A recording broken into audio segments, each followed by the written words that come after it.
Good evening, my lovelies. Welcome. I'm Lady Creepypasta.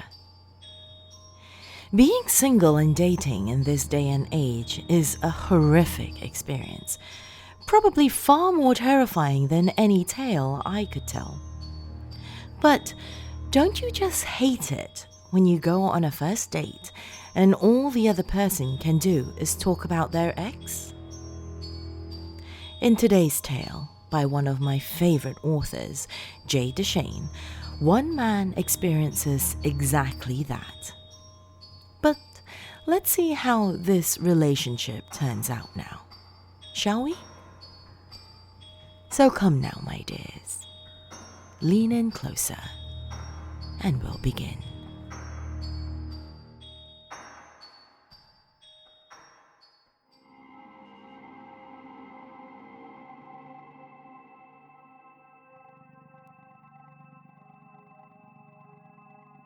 Always trust your gut, especially when it tells you it's time to let go. If I had, I never would have proposed. Kayla was the most beautiful girl I'd ever seen. From the second I laid eyes on her, I wanted to make her mine. I should have known it would never work out. On our very first date, when she mentioned Daniel, I should have turned tail and run the other way. Daniel was her former lover. Not her ex, mind you. No, it wasn't by choice that they parted ways. Fate, as Kayla tearfully informed me, had decided to do that for them. I guess what happened was old Danny boy got a flat tire on some stretch of highway or another. As he was down there trying to fix it, a semi whizzed by. The other driver never even saw him. The way Kayla told me, they could only scrape so much of him off the pavement. I remember watching her cry as she remembered all the gory details. What should have stuck out as a red flag turned into a moment of manly hubris. I saw pain and thought, no, I knew how I could take it away. I would be the one to save her, pull her out of the pit of despair, and teach her how to love again. I would be her hero, kiss her tears away, and turn our lives into some shitty pop song cliche. Oh well, hindsight is 20/20. At the time, though, not even his picture, displayed prominently in her apartment, could dissuade me. When she took it down and put it in a drawer so we could make love, I was encouraged. Progress, I thought. We made love for hours, and I managed to forget all about the other man. As soon as I drifted off to sleep, however, everything came flooding back. That was when I had the first nightmare. In my dream, I woke to see a figure standing at the foot of my bed, illuminated in the darkness of the room. It was him, Daniel. He stared me down, fading in and out like static on a television. I tried to look away, but no matter where I looked, there he was. I tried closing my eyes, but every time I opened them again, there he was. He was inescapable. And every time I looked, he got worse. Wounds formed, tire tracks appeared, gruesomely flattening parts of him. Every time I thought it couldn't get any worse, it did. Finally, all I could do was sit there, frozen in fear, with my eyes locked on his. Slowly, he lifted one of his mangled arms and reached out for me. He was just about to make contact when I woke up with a start. My eyes darted around the room, looking for any sign of anyone who shouldn't be there. Of course, there was no one.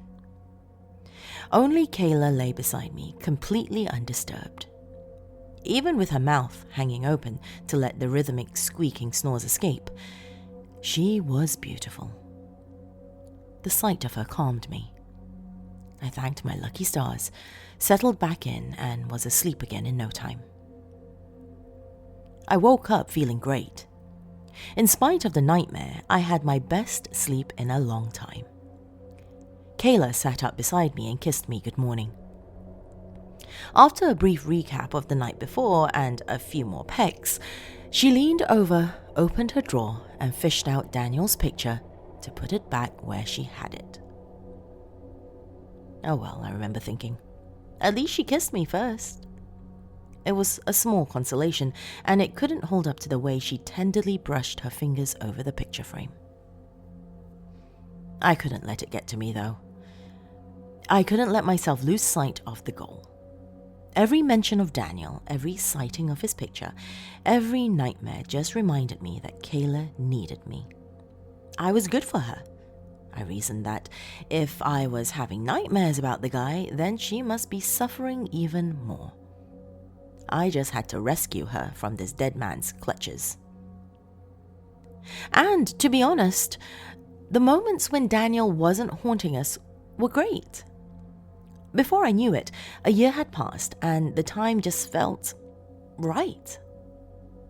I proposed to Kayla at the little coffee shop downtown where she and I and Daniel had had our first date. To tell you the truth, I was mildly surprised when she said yes and seemed happy about it. If only I had known what she was planning. Do you think we should light a candle for Daniel during the ceremony or afterwards at the reception? She asked. I choked on my Skittles. She was joking, right? Excuse me? I replied. The candle we're going to light for Daniel, she said. When should we do it? I searched her face for a hint of irony, but there was none to be found. Instead, she beamed up at me as if her question had been every bit as normal as, what color should the maid of honor wear? Honey, I said, we're not lighting a candle for Daniel at the wedding. Pain flashed in her eyes. Why not? I sighed. Because it's our wedding day. So what? She spat, her lip quivering. He'll be there in spirit. Every muscle in my body tensed. Baby, I began, reaching for her wrists. She pulled away violently. No, Troy, she shouted. You don't want Daniel at the wedding, do you? I wanted to shout. No, of course not.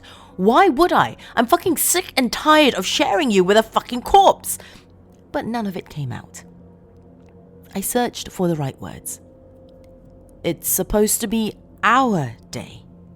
Yeah, she cut me off. Our day to do it how we want it.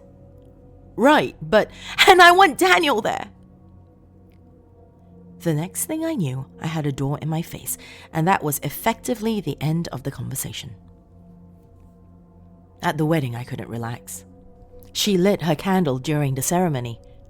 I felt like a cuckold fool, and the glances I caught and the whispers I heard only confirmed that I was the laughing stock of the whole event. And still, I gave her the benefit of the doubt. Maybe this would finally be what she needed to put his damn picture away and leave his ghost in the goddamn ditch where it belonged. As the night drew to a close, my hopes only climbed. With every touch and every kiss, I found myself more and more forgiving. At last, the festivities were over, and we were alone together. Are you ready? I asked her between kisses. You know the wedding's not complete without... I couldn't finish my sentence without taking my new wife's lips yet again. I have an idea, she said. Why don't you go start a shower? Her eyes glowed with a devilish glee.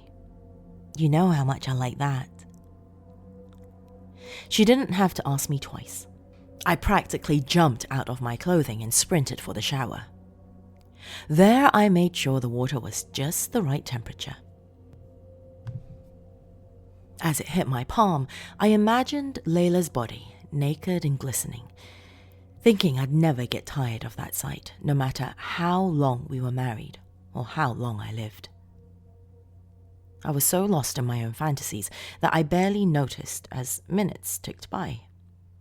It wasn't until my eyes happened to land on the wall clock that I realized that a whole 20 minutes had gone by. What the hell? I wondered. Was something wrong? Slowly, I pulled myself up and made my way to the bathroom door. I opened it a crack and got a clear line of sight to our bedroom. Immediately, I wish I hadn't. Kayla lay on the bed in the fetal position. Even from the doorway, I could tell she was upset. In her arms, she clutched that fucking picture of Daniel. I lost my shit. I threw the door open wide. It hit the opposite wall and startled her upright. "What the fuck, Kayla?" I demanded. "What is wrong with you?" she shot back, as if I were behaving unreasonably. "I'm waiting in the goddamn bathroom to fuck my new wife, and you're in here cuddling with that fucking picture." The hot and angry tears came unexpectedly. "When are you going to stop this bullshit? He's dead, Kayla, dead!" She jumped to her feet, still clinging to the picture. "How dare you?" "How dare I what?" I answered. "Tell you the truth? Somebody has to. He's fucking dead. He's a highway pancake and he's never coming back." She screamed wildly and the corner of the picture frame smashed into my jaw. The taste of blood filled my mouth. Rage blinded me. In a moment of pure animal instinct, I struck out and made contact with the side of her face. Down she went with a thud. Silence fell. For a moment, I just stared at Kayla. My plans for the evening had involved my wife and my cock, but not cold cocking her.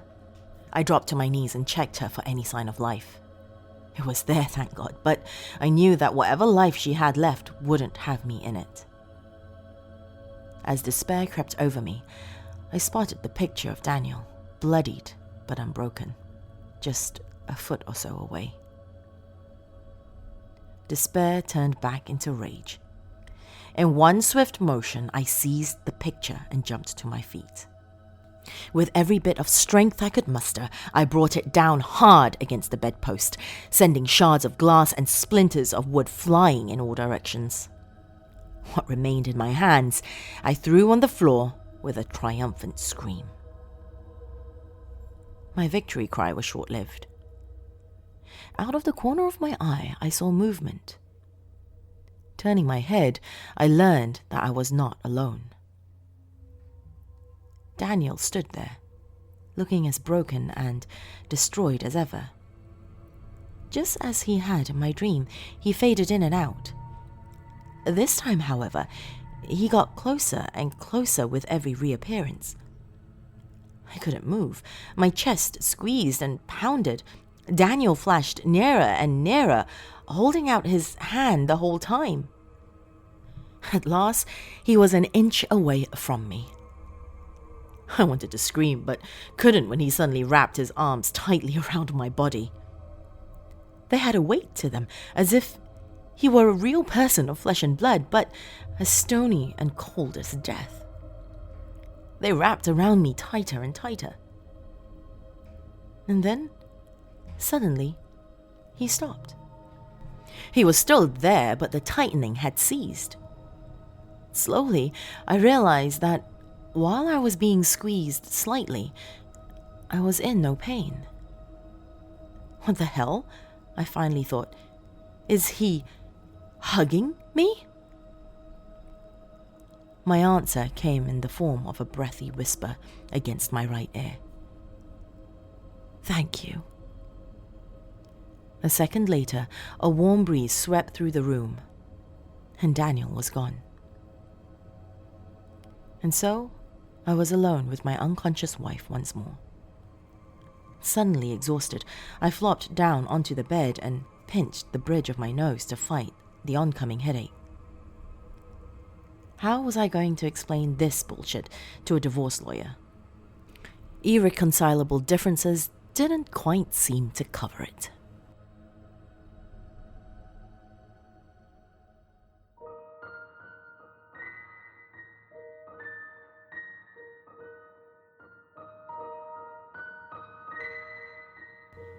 What are some of your most horrific or unexpected first date stories, my dears? If you're watching this on YouTube, let me know in the comment section below. And before you leave, be sure to hit that thumbs up button as well. If you're listening to this on the podcast, tweet or Facebook me. I'm simply Lady McCreepsta on both. To those of you who are new to my realm, I'm hoping you enjoyed your stay, my dears. Feel free to have a peek around and be sure to hit subscribe before you go.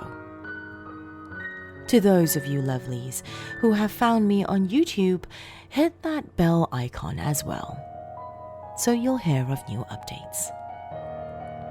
That's all I have for you this evening, my dears.